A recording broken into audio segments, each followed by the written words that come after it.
Okay, let's dive right into this, shall we? Welcome to today's Explainer.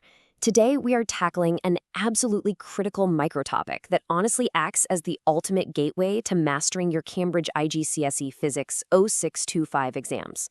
Look, if you're a focused learner who's been relying on, pure rote memorization to just power through your physics revision, we are going to completely flip that script today. We're exploring the core concepts of measuring length and time. But we aren't just looking at this as some basic introductory skill that you gloss over in week one. No, we are unpacking it specifically through the lens of application and true exam mastery. We're going to use rigorous logic, not just memory, to secure those top marks.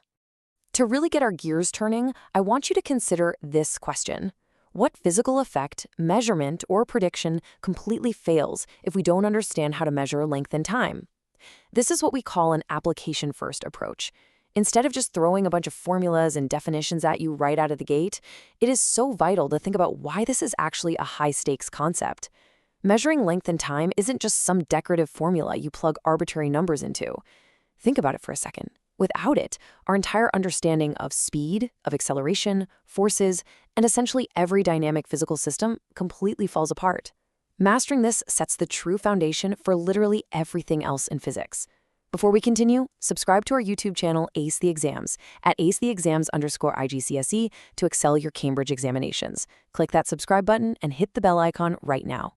Section 1. The 4-step physics walkthrough, a logical pattern for maximum mark retention. All right, to properly build and secure your physics foundation, we really need to recognize what examiners are actually looking for when they grade your papers. They want to see a clear balance of deep understanding and practical application, not just regurgitated facts that you crammed the night before. It is all about showing that you know why something happens, not just that it happens. So here are the 4 linked steps that consistently guide top students to achieve exactly that.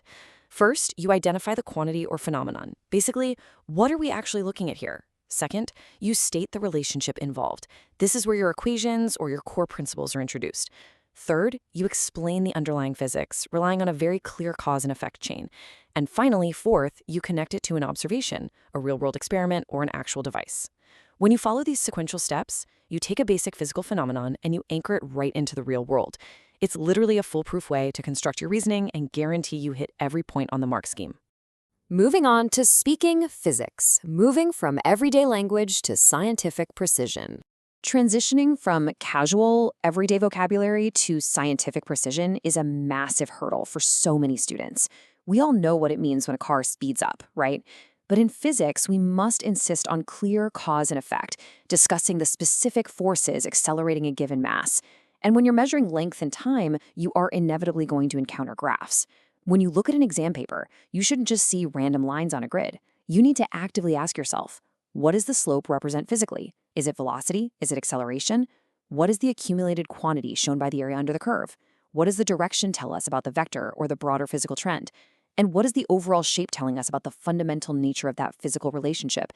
Every single feature of a graph is telling a real-world physical story, and your job as the student is to translate it accurately. Next up is the exam lens. Pitfalls versus perfection. Let's look exactly at where marks are needlessly lost in these exams. First up, writing the correct formula without explaining the variables. This is a huge trap. Dropping a memorized formula on the page without defining what your specific distance and time refer to in the context of that specific question gets you absolutely nowhere. Second, quoting a process without linking it to a physical effect. And third, giving an example without showing why it naturally follows from the physics. All of these weaknesses stem from the exact same core problem: memorization without true foundational understanding. Stop scrolling.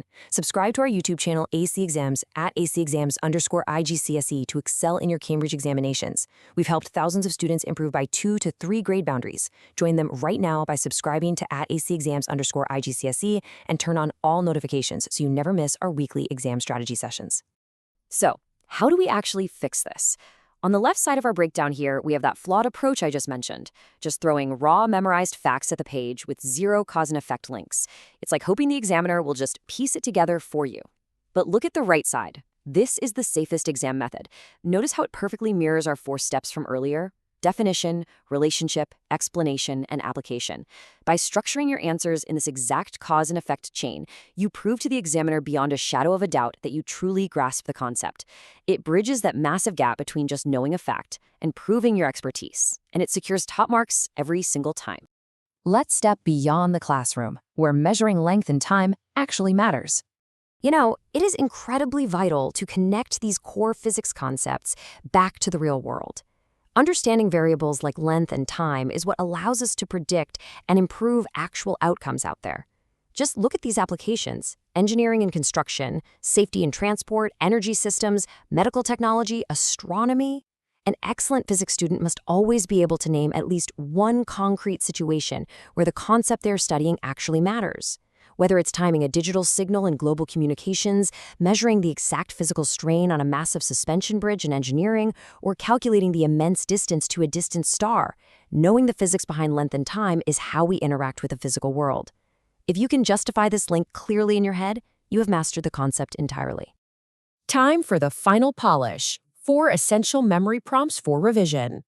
All right, here is your ultimate revision checklist. If you want to ensure this microtopic is completely locked into your brain and ready to be deployed on exam day, try answering these 4 memory prompts aloud as you study. 1. What is the core idea? 2. What actually changes physically? 3. What quantity or graph shows it? And 4. Where is it used? Seriously, don't just read these quietly in your head. Say them out loud. If you can confidently articulate the answers to these 4 questions, your understanding is incredibly solid. You've successfully moved way past just memorizing basic facts and have fully internalized an application-first framework. To wrap up today's explainer, I want to leave you with a final, somewhat provocative thought. If your chosen formula cannot explain a real-world physical change, do you truly understand the physics behind it? It really forces you to check your own understanding, doesn't it? Remember, rote memorization only gets you so far. True exam mastery comes from rigorous logic and clear, real-world application. Apply this structured mindset to your very next physics problem, and just watch how much clearer the path to the solution becomes. Keep questioning the physics around you, and keep applying these steps. Students who implement these physics strategies see an average improvement of 2 grade boundaries, but only if they practice consistently with our weekly videos. Here's your final reminder. Subscribe to our YouTube channel, Ace the Exams, at @AceTheExams_IGCSE to excel in your Cambridge examinations. Subscribe right now to @AceTheExams_IGCSE and click that bell. Don't let another exam pass you by. Drop a comment below with your target grade for physics and the biggest challenge you're facing. Our team responds to every comment. Like and share this video with a study partner. Ace the Exams, your Cambridge success starts here.